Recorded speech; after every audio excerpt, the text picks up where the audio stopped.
Bonjour à tous chers mortels, c'est Dragma, on se retrouve avec l'imprimerie des sorcières, le deuxième manga de Soleil Fantasy, leur nouvelle catégorie, du coup j'aurais présenté les deux.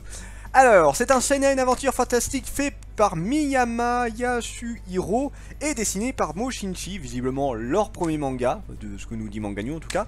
Alors, pour l'histoire, eh bien c'est la jeune Mika qui se retrouve transportée dans un autre monde, elle était à un Comic-Con et d'un coup transférée dans un autre monde, donc c'est du isekai en soi, et ce qui va se passer, c'est qu'elle va essayer de trouver une formule qui potentiellement pourrait la ramener dans son monde. Donc, qu'est-ce qu'elle va faire pour ça? Parce que le monde est vaste, c'est compliqué à trouver. Eh ben, elle va créer son propre Comic-Con version sorcier. Donc, en fait, voilà, elle va organiser un grand étal avec... elle va inviter des centaines et des centaines de sorciers pour essayer de trouver une formule qui lui permettrait de revenir dans son monde. Et du coup... eh ben l'histoire s'arrête un peu là, il n'y a pas grand chose d'autre pour l'instant, et c'est un petit peu le regret que j'aurais ce manga là. Parce que l'idée est sympa, c'est très marrant, et d'ailleurs en fait le manga est plus drôle en soi, drôle et agréable à regarder. Mais c'est un peu comme Jeune Dragon, il n'y a pas réellement d'histoire, on est plus là à suivre un personnage dans ses péripéties à droite à gauche. Et il n'y a pas vraiment de fil conducteur en soi, voilà, le gros truc c'est, elle veut rentrer chez elle, elle veut trouver une formule pour rentrer chez elle, et ça s'arrête là, grossièrement c'est ça. Donc voilà, elle va organiser, il y en a deux qui ont été créés. Le premier qui a été un énorme bordel parce qu'il y a trop de sorciers qui étaient venus et que c'était pas bien organisé. Le deuxième où elle a carrément eu des aides, des soldats d'élite, des gens qui sont venus l'aider. Et entre deux, bah aussi ce qu'elle fait, c'est qu'elle crée des manuels de sorciers en fait. Donc alors, en fait, elle maîtrise la magie mais à un niveau très peu élevé. La seule magie qu'elle maîtrise réellement c'est la magie de la copie. Donc voilà, elle copie un sort d'un mage et elle le retranscrit sur une autre feuille et elle en crée des grimoires pour pouvoir les revendre. Voilà, et selon la demande, ça lui permet plus ou moins de se faire du fric, voilà. Globalement, c'est ça, dans ce monde, elle essaye de se faire un max de fric et de se barrer de ce monde, voilà. Et du coup, pour ça, elle a besoin d'argent, elle a besoin d'informations, elle a besoin de rassembler un max de sorciers, voilà. Elle essaye de se faire une place dans ce monde très rapidement. Et... bah j'ai pas grand chose d'autre à dire sur le manga, voilà, sur le terme de l'histoire, je vous ai fait le tour en fait là.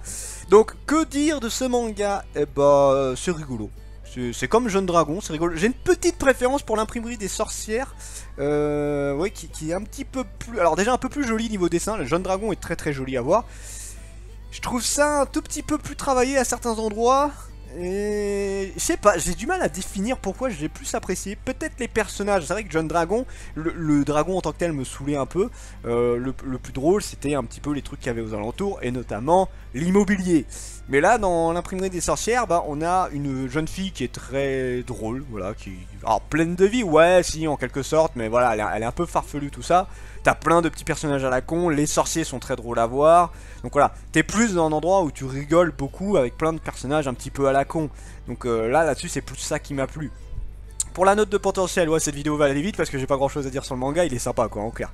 Note de potentiel pour l'histoire, je lui mets un 13 parce qu'il n'y a pas vraiment d'histoire. 13 dans le sens où c'est marrant, ça c'est... Bon, original pas tellement, hein, c'est un énième isekai avec un style un petit peu différent quand même parce que là on n'est pas vraiment dans sauver le monde ou ce genre de truc là. Il y a quand même un concept de retourner chez soi, mais... c'est pas vraiment ce qu'on a l'habitude de voir, donc je lui mets quand même un 13. Pour les dessins, je lui mets un 14, et c'est un peu dommage, un peu le même reproche que pour Jeune Dragon, c'est que on a des dessins de personnages qui sont ultra beaux, surtout notamment sur certains passages où genre c'est méga bien détaillé, y a pas de souci, mais bordel de Dieu, c'est vide en décor, c'est horrible, la moitié, et encore j'exagère à peine, la moitié voire 60% du manga, c'est du vide, et je répète la même chose que pour Jeune Dragon, quand on est dans un manga de fantastique, putain, faites un effort sur les décors. C'est là où il faut mettre le paquet pour moi. C'est là où il y a de la magie, c'est là où il y a des créatures mythologiques, mystiques, tout ça. T'as plein de trucs qui sont là pour t'émerveiller. Et quand t'as un décor vide, eh ben c'est la catégorie, personnellement, qui me casse les couilles à voir sans décor. Voilà, les autres, je m'en fous un peu plus. Même si je leur reprocherais toujours ce genre de truc là. Mais comme je l'ai dit, voilà, il y a des catégories, ça me gêne moins. Pour du fantastique, je trouve pas ça très acceptable en soi. Les personnages, je leur mets un 16, on a une héroïne qui est très drôle, très agréable à suivre, et plein de petits personnages à la con, mais qui sont tous très drôles. Et d'ailleurs, je suis assez étonné, c'est un des rares mangas où limite je me suis pas mal rappelé des personnages. Enfin, en général, voilà, je retiens les héros principaux, les quelques personnages qui me font marrer, et puis basta, je veux dire, à part Hunter x Hunter, parce que je suis un méga gros fan, Les autres mangas, je retiens pas beaucoup les noms des personnages. Là, j'ai retenu Mika, j'ai retenu en tête pas mal de personnages. Enfin voilà, quand je relirai le tome 2, il y a aucun personnage quasiment que je vais me dire putain t'es qui toi déjà. Là, putain, les personnages sont assez marquants. Donc c'est cool, c'est un très bon point là-dessus. Je mets pas plus que 16 parce qu'on n'a pas eu des personnages hallucinants, méga marquants de la mort qui tue. Mais on a des personnages très cool et ça fait plaisir. Jusqu'où le manga peut aller, je lui mets un 14. 14 parce que je sais pas. Je sais pas, est-ce que ça va être comme Jeune Dragon ou... Enfin, on sait pas non plus pour Jeune Dragon, mais est-ce que ça va être un truc du style... Bah, plein de petites blagues parce qu'il cherche un appartement, et là, plein de petites blagues parce qu'elle essaie de trouver son sort. Je sais pas, je pense pas, je pense qu'il va avoir un autre fil conducteur plus tard, et j'espère grandement parce que ça apportera un énorme plus, et c'est d'ailleurs c'est tout ce qui manque au manga pour moi, c'est vraiment une histoire un peu plus développée. Je pense que vous rajoutez ça, il y a quelque chose d'assez drôle. Après, est-ce que l'idée du manga c'est de rester dans quelque chose de l'amusement? Dans ce cas-là, ouais, pourquoi pas. Bon, il y a des mangas qui le font bien, hein. Quand Takagi me taquine, bah on sait qu'on est plus là pour rigoler. Et je sais pas s'il y aura une grosse histoire derrière, mais à la limite ça me gêne pas parce que voilà, je m'amuse dessus.